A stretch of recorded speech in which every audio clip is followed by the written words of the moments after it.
Il y a toujours eu quelque chose qui détonne à Paris lorsqu'on observe la ville vue d'en haut. Alors que d'autres métropoles mondiales ont accepté les tours comme une composante naturelle de leur paysage, la capitale française a entretenu une relation presque défensive avec la verticalisation. Dans le centre historique, la hauteur a longtemps été perçue comme une menace, et non comme une possibilité. Ce traumatisme urbain a pris une forme définitive avec la tour Montparnasse, et a figé toute ambition comparable pendant des décennies. Aujourd'hui, pour la première fois depuis plus de 50 ans, Paris remet cette limite à l'épreuve avec un édifice qui ne cherche pas à passer inaperçu. La tour Triangle émerge à la porte de Versailles comme un objet à la fois étrange, polémique et stratégique, cristallisant des débats autour de l'architecture, de l'ingénierie, de la politique urbaine et de l'identité visuelle. Dans cette vidéo, vous découvrirez l'origine de ce projet controversé, les choix techniques qui ont façonné sa forme, l'avancement réel du chantier et ce qui change avec une livraison prévue pour 2026. La tour Triangle émerge d'un contexte très spécifique de l'histoire urbaine de Paris, marqué par des décennies de résistance institutionnelle et sociale à la verticalisation à l'intérieur du périmètre de la ville. L'idée du projet apparaît dès le début des années 2000 sous la mandature de Bertrand Delanoë, à un moment où Paris observait la consolidation de quartiers financiers verticaux dans d'autres capitales européennes, tout en restant pratiquement stagnante en termes de hauteur. L'ambition n'était pas de répondre à un besoin fonctionnel immédiat, mais de repositionner symboliquement la ville dans le débat architectural international en renouant avec la logique des grands gestes urbains qui ont marqué d'autres phases de son histoire. Comme les transformations haussmanniennes du XIXe siècle.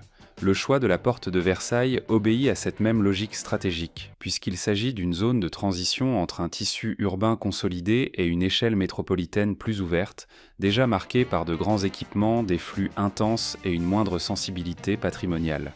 On y trouve Paris Expo, l'un des plus grands centres d'exposition d'Europe, responsable de pics récurrents de fréquentation et d'un lien fonctionnel avec les activités de affaires, les salons et les événements internationaux. Implanter la tour à cet endroit permettait de soutenir que l'impact urbain serait absorbé par une zone déjà habituée à la grande échelle, évitant ainsi une confrontation directe avec les quartiers historiques les plus protégés. Le projet, cependant, n'a jamais fait consensus et a traversé des années d'affrontements politiques, de rejets formels et d'approbation serrée au Conseil de Paris, reflétant la difficulté structurelle de la ville à accepter des immeubles de grande hauteur en dehors de l'axe traditionnel de la Défense. La tour Triangle avance comme une exception, et non comme un changement de règle, ce qui explique pourquoi sa signification urbaine dépasse largement sa fonction pratique. D'un point de vue programmatique, la tour a été conçue comme un immeuble à usage mixte avec une nette prédominance de bureaux, complétée par de l'hôtellerie, des commerces et des espaces ouverts au public, dans une tentative de créer un pôle actif tout au long de la journée dans une zone traditionnellement associée à des événements ponctuels. Avec 181 mètres de hauteur, l'édifice s'impose comme un nouveau repère hors du standard parisien, assumant automatiquement un rôle symbolique dans le paysage urbain. Le dessin architectural, signé par l'agence suisse Herzog et de Meuron, mise sur une géométrie triangulaire qui organise les usages de manière progressive en concentrant de vastes plateaux de travail aux niveaux inférieurs et en réservant les étages supérieurs à des fonctions plus exclusives et ouvertes sur la ville. L'opération immobilière est conduite par le groupe Unibail-Rodamco-Westfield qui positionne la tour comme un actif stratégique de valorisation urbaine et économique, même dans un contexte de questionnement sur la réelle nécessité de nouveaux espaces corporatifs à Paris. La forme triangulaire de la tour Triangle répond directement aux contraintes urbaines et symboliques imposées par la ville de Paris, en fonctionnant comme un instrument technique de négociation avec son environnement plutôt que comme un geste esthétique isolé. La géométrie a été pensée pour réduire l'impact visuel d'un immeuble de grande hauteur dans un tissu historiquement horizontal, en diluant la perception de masse à mesure que l'observateur se déplace dans la ville. Les façades inclinées permettent de contrôler la projection des ombres au cours de la journée et d'éviter la lecture d'un bloc vertical continu, argument central pour justifier l'insertion du bâtiment dans une zone sensible du point de vue paysager. Dans le même temps, la forme effilée crée une hiérarchie claire des usages, avec des plateaux plus vastes et plus efficaces à la base, et des surfaces progressivement plus restreintes au niveau supérieur, où la relation avec la ville devient davantage symbolique que fonctionnelle. Cette stratégie formelle reflète également la volonté de se distancer du précédent négatif de la tour Montparnasse, en adoptant un langage qui recherche la légèreté visuelle et la variabilité selon l'angle de vue, même si la hauteur demeure exceptionnelle au regard des standards parisiens.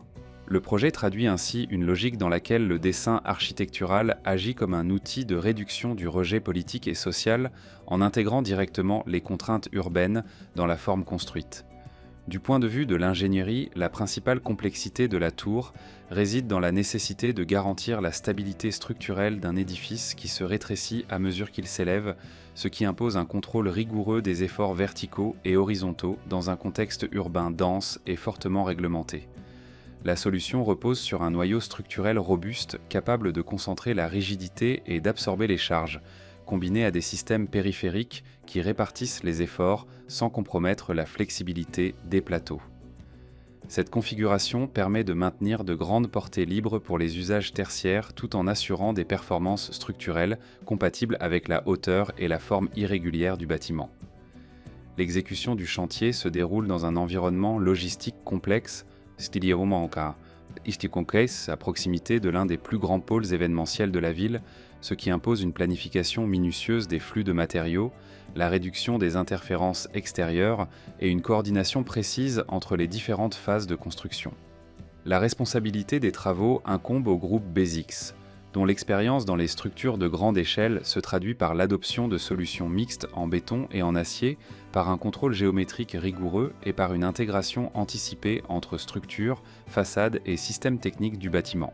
L'état actuel de la tour Triangle reflète la transition d'un projet qui, pendant des années, a existé presque exclusivement dans les sphères politiques et juridiques vers une réalité physique qui progresse de manière continue sur le chantier de la porte de Versailles. Le chantier entre dans une phase où la complexité ne se concentre plus uniquement sur la structure principale, mais se diffuse à travers les systèmes, les interfaces et les décisions de coordination fine entre les disciplines. La logique constructive suit un modèle industrialisé, avec une progression régulière des niveaux, une planification rigoureuse des délais et une organisation de chantiers pensés pour coexister avec un environnement urbain actif, marqué par des salons, des événements et une circulation intense. Cette cohabitation impose au chantier des contraintes sévères en matière de bruit, de logistique et de sécurité, faisant de la gestion du site une composante essentielle de l'ingénierie du projet.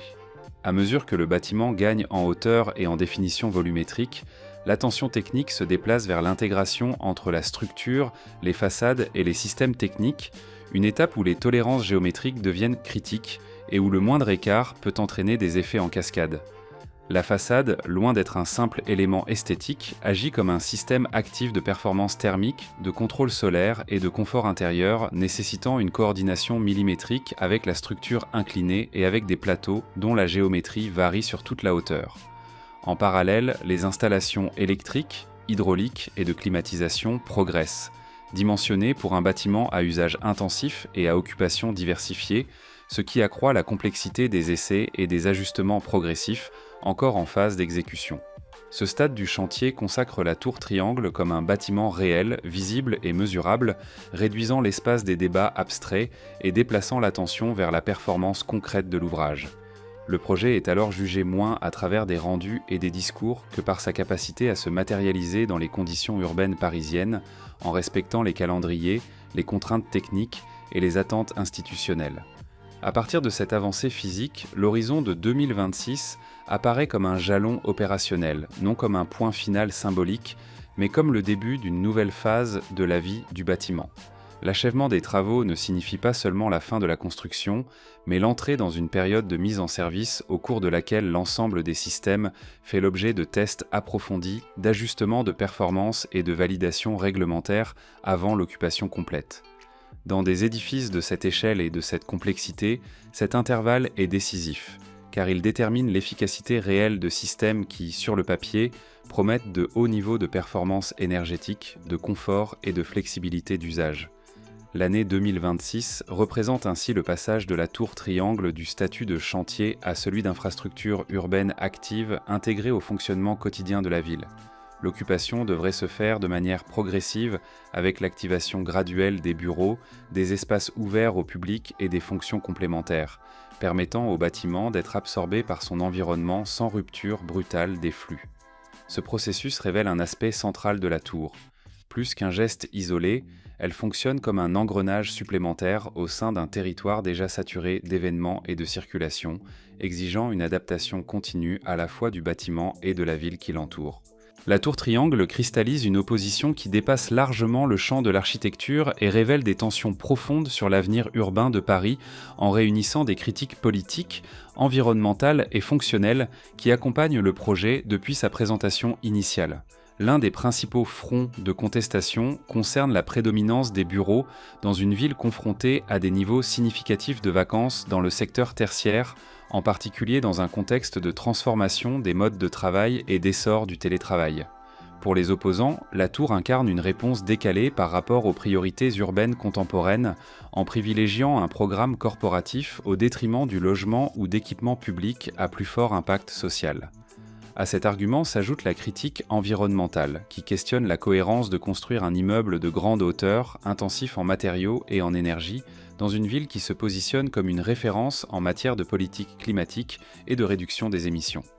A l'inverse, les défenseurs du projet avancent que la tour intègre des standards techniques avancés d'efficacité énergétique, des choix constructifs orientés vers la réduction des impacts et une implantation stratégiquement connectée au transport public, ce qui permettrait de concentrer les activités économiques sans étendre davantage l'urbanisation. Cet affrontement met en lumière un point central du débat parisien: la difficulté de concilier discours écologique, besoin de dynamisme économique et préservation de l'identité urbaine, en particulier lorsque ces dimensions entrent en conflit direct au sein d'un même objet architectural. La controverse s'intensifie lorsqu'on observe le rôle de la porte de Versailles comme territoire urbain. Le secteur fonctionne déjà à une échelle métropolitaine, porté par Paris Expo, par de grands événements internationaux et par des flux saisonniers massifs, constituant une véritable mécanique autonome à l'intérieur de la ville. La tour triangle s'inscrit dans ce contexte comme une tentative de transformer un pôle d'événements ponctuels en un espace d'activité continue, en augmentant la permanence, les services et les flux quotidiens. Pour certains, il s'agit d'une évolution naturelle d'un territoire déjà marqué par la grande échelle.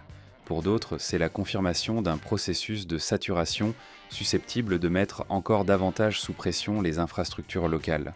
À une échelle plus large, la tour assume un rôle qui dépasse ses limites physiques et se projette comme un précédent urbain.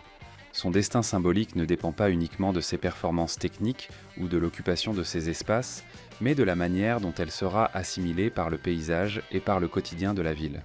Si elle parvient à s'imposer comme un élément fonctionnel et intégré, elle pourra ouvrir la voie à une réévaluation progressive de la verticalisation à Paris.